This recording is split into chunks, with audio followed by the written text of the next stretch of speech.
UTL solar solar लावणार आणि सबसिडीही मिळवून देणार। अजितदादा बारामतीमधून लढा, कार्यकर्त्यांचा अजितदादांना घेराव, तर विश्वास ठेवा, तुमच्या मनातील उमेदवार देतो। अजितदादांकडून कार्यकर्त्यांची समजूत काढण्याचा प्रयत्न। अजितदादा बारामतीमधूनच विधानसभा निवडणूक लढणार, कुठलाही संभ्रम ठेवू नका। बारामतीतील उमेदवारीच्या चर्चांवर पटेलांकडून पूर्णविराम। अजितदादांच्या सल्लागाराचं कौतुक, इमोशनल नॅरेटिव्ह सेट करण्याचा प्रयत्न। दादांनी बारामतीतून निवडणूक लढण्याचा कार्यकर्त्यांच्या आग्रहानंतर अमोल कोल्हेंचा खोचक टोला। आरक्षणाच्या मागणीसाठी धनगर समाज आक्रमक, धनगर समाजातील कार्यकर्त्यांच्या मंत्रालयातील संरक्षक जाळीवर उड्या। सरकारनं GR काढण्याची मागणी, आंदोलनकर्ते पोलिसांच्या ताब्यात। महाविकास आघाडीची 11 तारखेला महत्वाची पत्रकार परिषद, शरद पवार, उद्धव ठाकरे, नाना पटोले संबोधित करणार। जागावाटपाचा फॉर्म्युला समजण्याची शक्यता।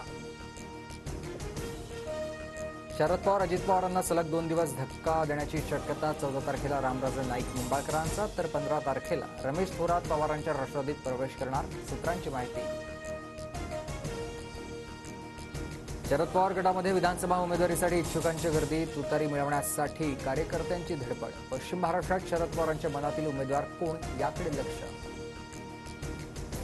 शरद पवारांच्या राष्ट्रवादीत आणखी एक मोठा नेता प्रवेश करण्याची शक्यता। सुप्रिया सुळेंच्या गाडीत चेहरा झाकून जाणारा तो नेता कोण, राजकीय वर्तुळात चर्चा।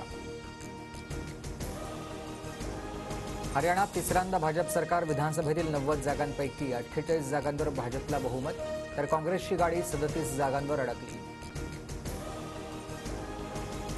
गीतेच्या भूमीवर सत्याचा विजय झाला, हरियाणाच्या विजयाचा आवाज दूर दूरपर्यंत जाईल। जम्मू काश्मीरमध्ये अनेक दशकांच्या प्रतीक्षेनंतर शांततापूर्ण निवडणुका, विजयानंतर पंतप्रधान मोदींचं भाजप कार्यकर्त्यांना संबोधन।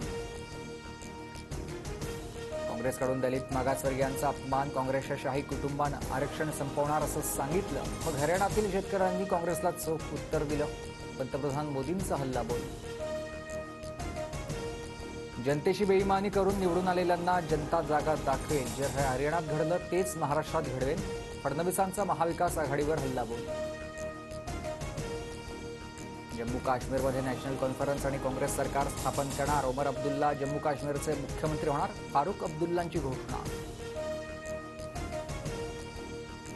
UTL सोलार सोलार लावणार आणि सबसिडीही मिळवून देणार।